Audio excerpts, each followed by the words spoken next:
Have you ever heard of a house where the silence feels aware, like the walls are holding their breath, listening to you? I wasn't supposed to be there. That's the part that sticks with me most. It started because of a detour, both literal and emotional. I'd just gotten out of a messy breakup, the kind where your whole identity collapses in on itself. I decided to take a week off work and just drive. No map, no plan, just the open road and a vague idea that maybe motion would ease the ache. I ended up about 2 states over, somewhere in rural Kentucky, the kind of place where GPS starts to feel unreliable and the air smells like damp leaves and chimney smoke. Around 6 p.m., my phone buzzed, low battery. Of course. I remembered I had an old college friend, Marcus, who'd moved out that way. We hadn't talked in years, but I still had his number. I figured I'd at least ask if there was a cheap motel nearby. He surprised me by answering on the first ring. "Man, you're in my neck of the woods?" he said, genuinely shocked. "Forget a motel, just crash at my place." He gave me the address and insisted. I hadn't seen him in almost a decade, but loneliness makes you say yes to things without thinking too hard. The sun was setting as I pulled up to the house. It sat nestled behind a line of pine trees, old and massive with a sloping black roof and that eerie crooked charm you see in storybooks. It looked still, like it hadn't moved or breathed in years. Marcus greeted me with the same wild grin I remembered from college, beard now, heavier around the middle, but still him. We caught up over dinner, frozen pizza and a couple of beers. He mentioned he'd inherited the house after his uncle died, something about it being in the family for generations. He joked about it being the creepiest house on the street, but there wasn't much around to compare it to. Just woods, endless, whispering woods. He offered the guest room upstairs. "It's nothing fancy," he warned, "but the bed's clean and the door locks." That last part stuck with me, the door locks. When I walked in, the room hit me with a musty wave of air, like something had been shut up in there for too long. The wallpaper was faded yellow, curling at the corners. There was a full-length mirror against the wall, covered with a drape. I didn't ask why. I was exhausted, so I crashed almost immediately, but I woke up around 2:12 a.m. I remember the time exactly because my phone lit up beside me. 4% battery, no messages, just on. And then I heard it, a voice. Whispering, male, muffled, like it was coming from somewhere inside the walls. At first I thought Marcus had left a TV on, but then I realized the words were repeating. Same phrases, over and over. "Do you see it? Don't look at it, just don't look. It knows you're awake." I sat up, heart pounding. The sound was humming from the vent near the corner of the room, an old metal grate rusted around the edges. I leaned in slowly, trying to make out the voice, but as soon as I got close enough, it stopped. The silence that followed was sharp. I can't explain it better than that, like the room had tensed up. I backed away, trying to tell myself it was just an old house settling, maybe air through the ducts or something rational. I climbed back into bed and tried to force myself asleep, but I couldn't shake the feeling that something was watching me. And then came the scratching, from inside the wall, right behind the mirror. It wasn't frantic, just slow, deliberate, like someone dragging fingernails across wood. I stared at the draped mirror, holding my breath. Then the scratching stopped, and I saw it. The drape fluttered, just slightly, like a breath had passed behind it. I didn't move. I couldn't. A few seconds later, the mirror tipped forward, only an inch, but enough for the bottom edge to clunk softly against the wooden floor. I scrambled out of the room and down the stairs barefoot, not even grabbing my phone. I practically tackled Marcus's bedroom door. He opened it, groggy and confused, asking if I was okay. I think there's someone in the walls, I stammered. To my surprise, he didn't laugh. He didn't even look confused. He just rubbed his face and muttered, "You heard it too?" That sentence hit me like ice water. He motioned for me to sit on the couch while he poured us both some whiskey. Once we were both settled, he spoke. "This house, it's got something wrong with it. Always has. My uncle, he used to lock the guest room at night, said it changes after midnight." I asked him what he meant by changes. He shrugged, looking down at his glass. Voices, reflections that don't match, doors you didn't open opening. "I've never seen anything full on, but I've heard things." He paused. "You know the worst part? The thing that finally made me stop sleeping in the guest room?" he asked. "What?" I whispered. "I woke up one night, and someone had written something on the inside of the mirror." I waited. He took a long sip of his drink and said, "It said, 'Thanks for letting me out.'" I didn't sleep the rest of the night. I stayed on the couch with every light on, staring at the staircase, waiting for something, anything to move. But nothing did. The next morning, I went up to get my things. The guest room looked exactly the same, still, dusty, except now. The mirror's drape was gone, and the mirror itself, it was spotless, not dusty, not foggy, just crystal clear. And on the floor beneath it, I was a single red thread. I left that morning without saying much. Marcus didn't ask me to stay. He didn't even walk me out.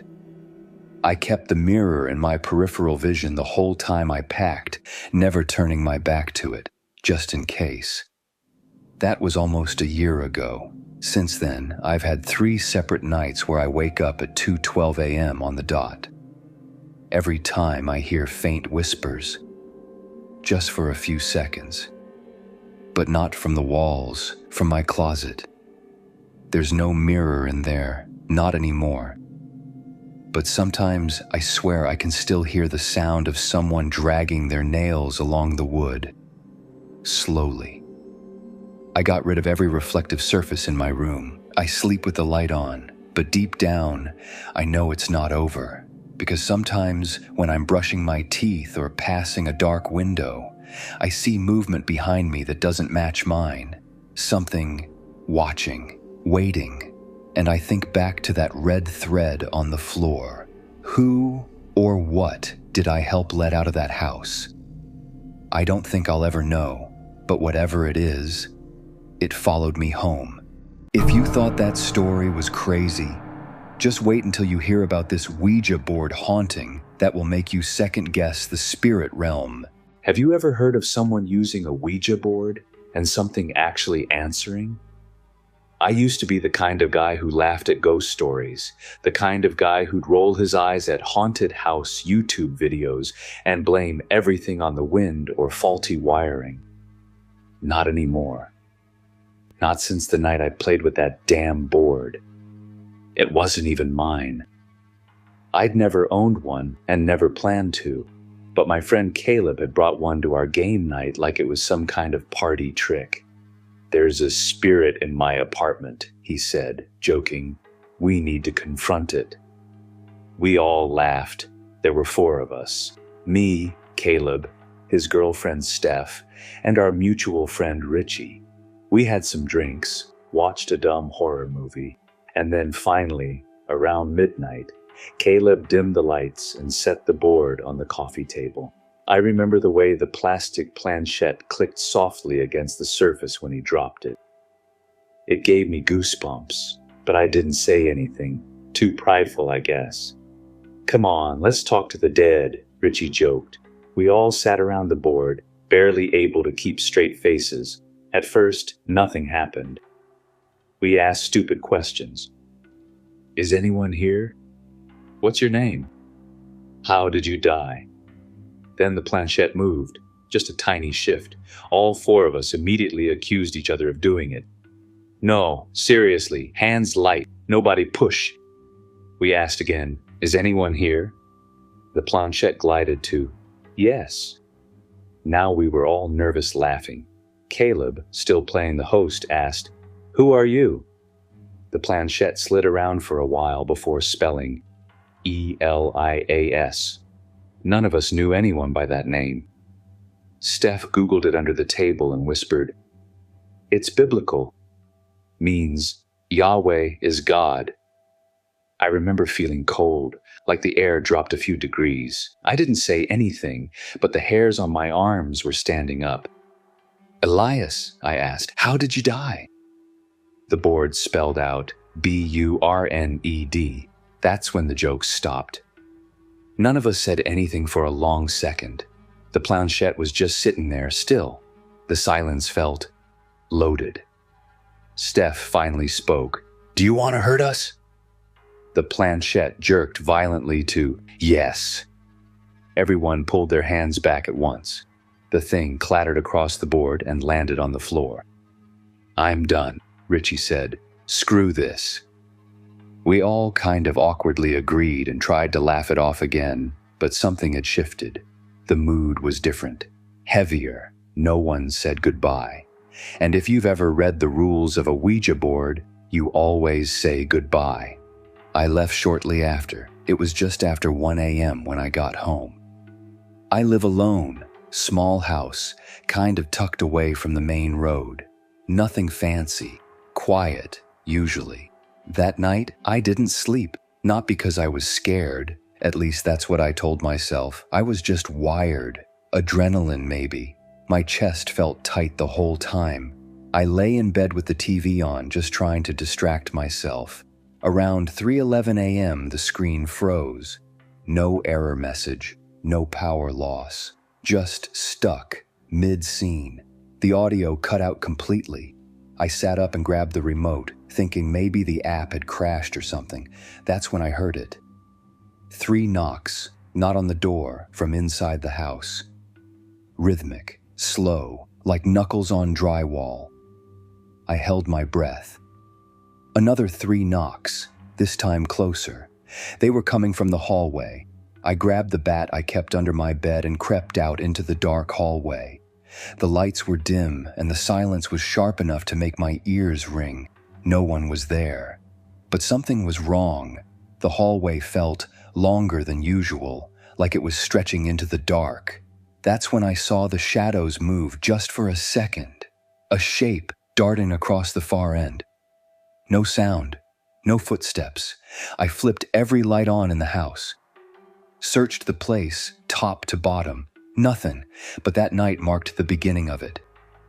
Over the next week, it got worse. Flickering lights.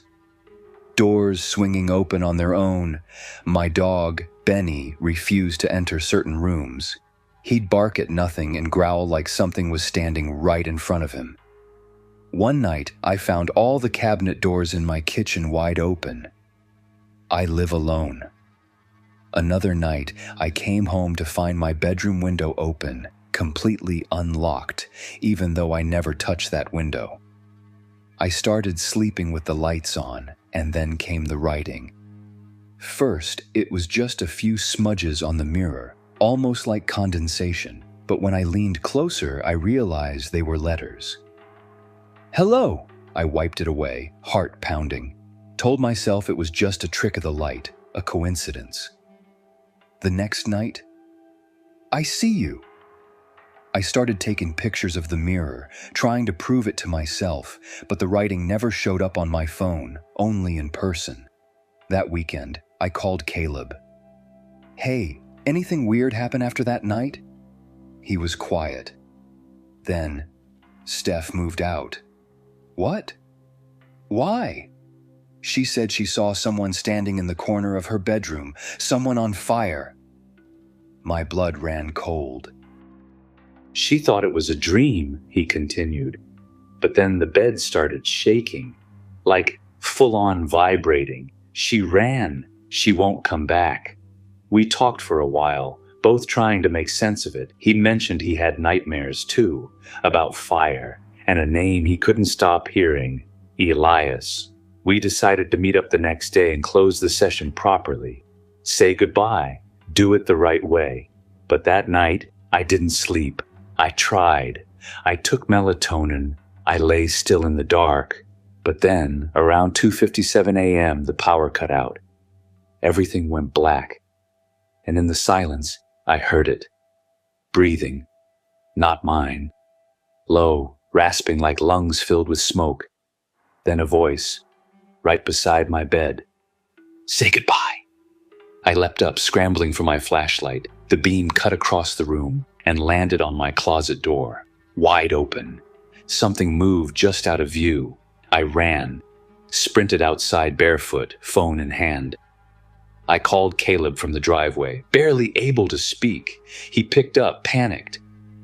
I just saw someone in my mirror, he said. He said your name. We didn't wait. We drove to a random park and laid the board out on a picnic bench under a flickering lamppost. It was surreal, but we were desperate. This time, just the two of us. We placed our fingers lightly on the planchette. Elias, I said, are you here? The planchette slid to, yes. Did we let you in? Yes. My throat went dry. Caleb asked, oh, what do you want? It spelled home. Why us? I asked. The planchette paused, then slowly spelled open door. I was shaking. Then I asked the final question. Will you leave? No, pause. Then, no. I started crying. I don't even know why. I just felt helpless. Caleb looked at me and whispered, just try it. We slowly moved the planchette to goodbye. The second it touched the word, the wind kicked up around us, hard. Papers flew. The lamppost above us blinked out. Then stillness. No movement. No noise. Just cold. After that night, things eased up. The mirrors stopped showing messages. The knocks stopped. Benny started sleeping in my room again. It's been almost 3 months since then, but I still keep every light on at night because sometimes when I wake up around 3 a.m., my phone screen is on and the text notification just says, you didn't say it loud enough. I bet that story makes you never want to touch a Ouija board, ever. But just wait until in this next story, where a haunting gets so freaking creepy, it's not even funny. Have you ever seen someone in your house who wasn't supposed to be there but looked just a little too real to be a dream? When people talk about their childhood homes, there's usually some kind of warmth to it. Nostalgia, a favorite blanket, or the smell of dinner in the oven. I don't have that. My childhood home is something I try not to think about, especially the room at the end of the hallway. We called it the blue room because of the walls, not the mood. But the name ended up fitting more than we ever realized. We moved into that house when I was around 8. Quiet street, suburban cul-de-sac, nothing fancy. Just a single-story home with a big backyard and a lot of old creaks.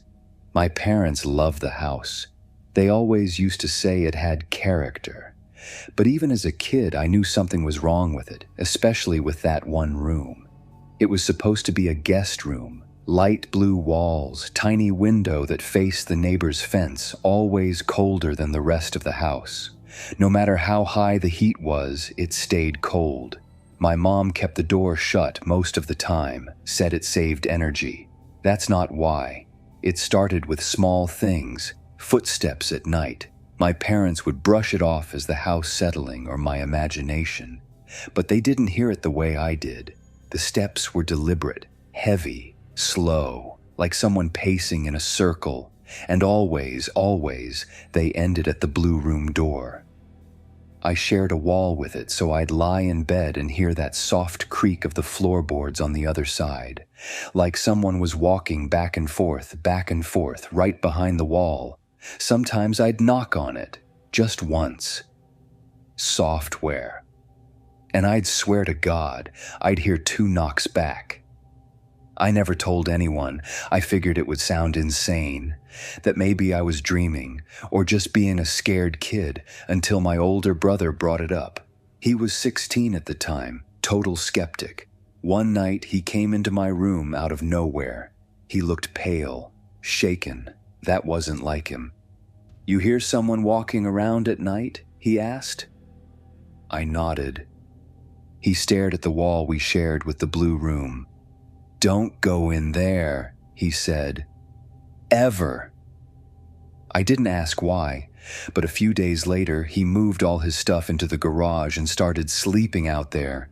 Claimed it was cooler, more private, but I think he just wanted to put distance between himself and that room. Things got worse after that. My mom started misplacing things, her keys, her jewelry, even entire grocery bags.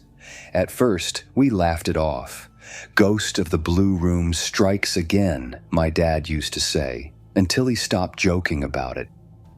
One night, I woke up to him yelling in the hallway. I ran out and saw him standing in front of the blue room door, holding a golf club like a bat. He looked at me and said, "I saw someone go in."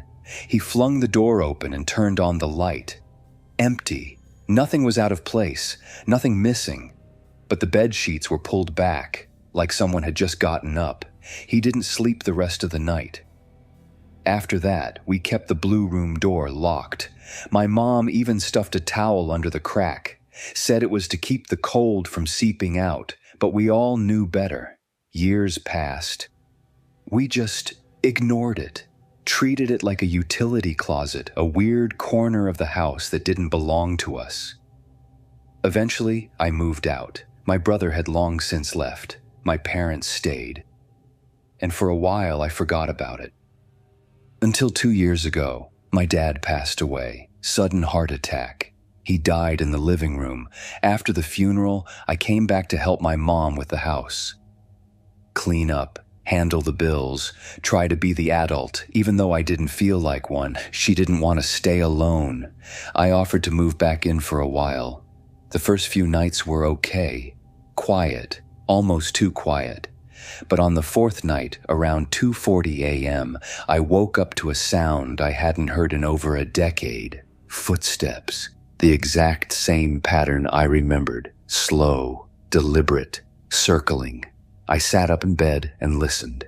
And then came the knock. One soft tap on the wall right behind me. I froze. I didn't move, didn't breathe, just stared at the wall, heart pounding. I told myself it had to be something else. A pipe, the wind, anything. But then, it came again. 2 knocks. I got up, quietly crept into the hallway. The blue room door was unlocked, slightly ajar. I couldn't explain it. I know I hadn't touched it. And my mom wasn't strong enough to open the door. Her arthritis had gotten worse. She could barely open jars. I pushed the door open the rest of the way and peeked inside. Same blue walls, same little window. But now, there was something on the bed. A shape. Human.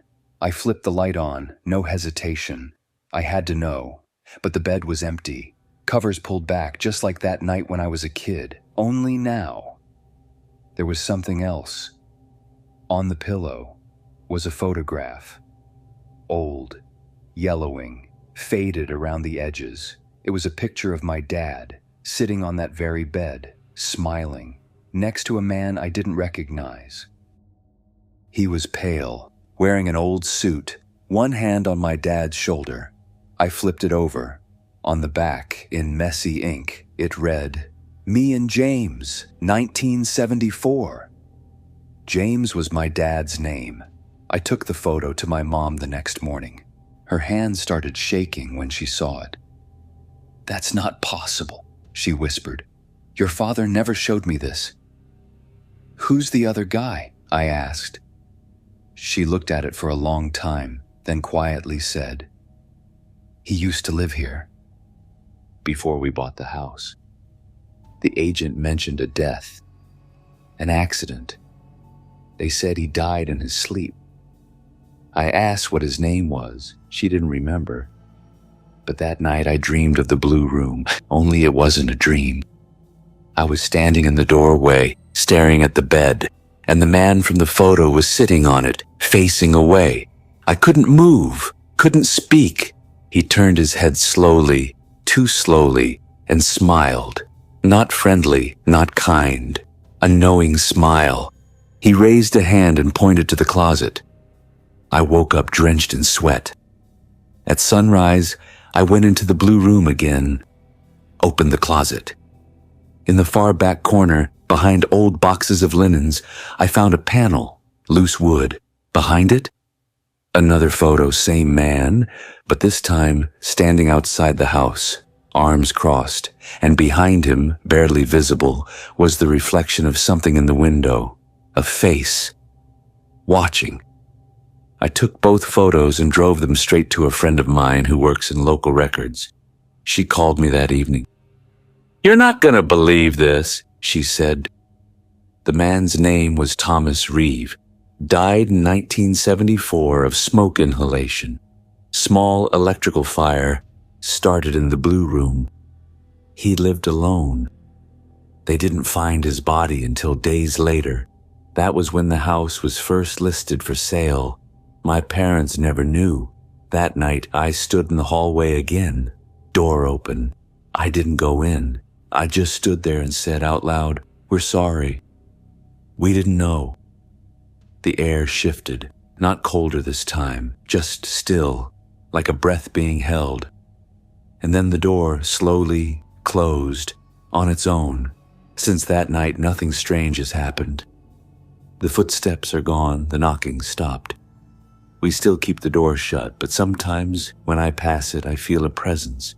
Not angry, just waiting, watching. And every now and then, I dream about the blue room, and he's always there, sitting on the bed, pointing to the closet,